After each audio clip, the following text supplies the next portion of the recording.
सुपौल। माँ शारदे की तुम भी कभी भक्ति करके देखो ना।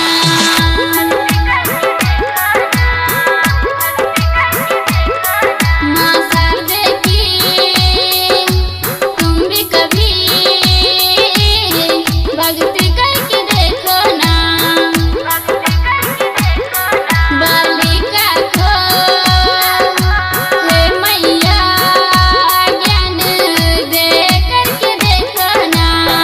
कितना मजा है माँ की भक्ति में, कितना मजा है माँ की भक्ति में। ज्ञान दे करके देखो ना। माँ शारदे की तुम भी कभी भक्ति करके देखो ना।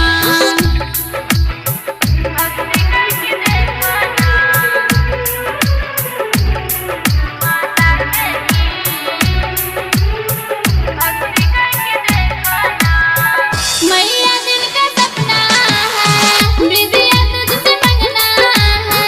माँ की रंगा से यार अपने मन को रंगना है। आज तक जो कहना था आज मैया कहना है। आंचल में छुपा ले मैया, शरण में तेरे रहना है। मैया ने कहा है, भक्ति ने सुना है। मैया ने कहा है, भक्ति ने सुना है। ज्ञान दे करके देखो ना। माँ शारदे की तुम भी कभी भक्ति करके देखो ना।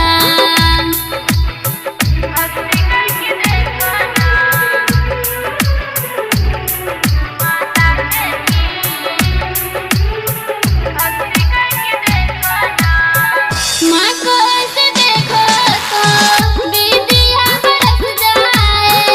आज माँ की आँखों से दया बरस जाए। चाँद जैसे मुखरे पर मैया निखर जाए।